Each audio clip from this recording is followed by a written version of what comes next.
জুলাই গণঅভ্যুত্থানে বেসরকারি বিশ্ববিদ্যালয়ের যে অবদান ছিল সেটিকে স্মরণ করতেই আজ 18 জুলাই এই কনসার্ট এবং ড্রোন শো এর আয়োজন করা হয়েছে। আপনারা দেখতে পাচ্ছেন এই এমভি থিয়েটারের সামনে বিপুল সংখ্যক শিক্ষার্থী এখানে অবস্থান করছেন। প্রিয়সক, এই অনুষ্ঠানটি শুরু হওয়ার কথা ছিল সন্ধ্যা 6টায়, তবে কিছুটা বিলম্ব হচ্ছে। প্রিয়সক, আমরা দেখতে পাচ্ছেন এই মুহূর্তে এমপি থিয়েটারের সামনে বেসরকারি বিশ্ববিদ্যালয়ের শিক্ষার্থীরা এখানে অবস্থান করছেন।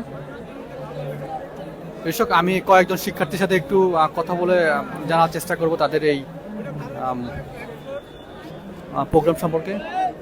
এক্সকিউজ মি ভাই, আপনি কোথা থেকে আসছেন? এই যে আফতাবনগর। হ্যাঁ, ইস্ট ইউনিভার্সিটি।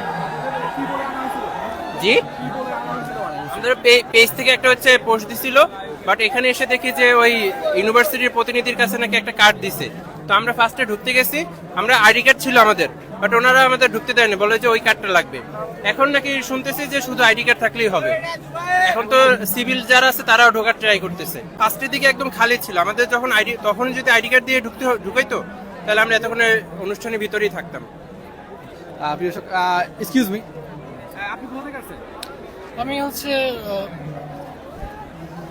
আমি ব্র্যাক ইউনিভার্সিটির স্টুডেন্ট। আমি হচ্ছে ওই যে ওদের সাথেই আসছিলাম। আমরা হচ্ছে এন্ট্রির একদম মুখে আসার পর হচ্ছে স্টুডেন্ট আইডি কার্ড দেখাইছি, কিন্তু আমাদের বলছিল হচ্ছে আলাদা হচ্ছে কার্ড দেওয়া হয়েছে, ওটা নিতে হবে। কিন্তু হচ্ছে আমরা সবাই হচ্ছে ওই কার্ড আমরা পাইনি।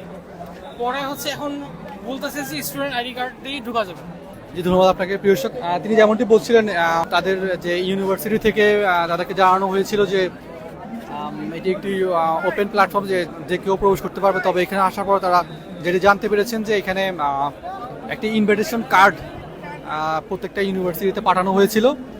সেই ইনভাইটেশন কার্ড ছাড়া এখানে প্রবেশ করতে দেওয়া হচ্ছে না। তবে এখন কিছুটা পরিবর্তন করা হয়েছে সিদ্ধান্ত, যেটি জানা হচ্ছে যে স্টুডেন্ট আইডি কার্ড দিয়েই প্রবেশ করা যাবে এই কনসার্ট দেখার জন্য। প্রিয়সক,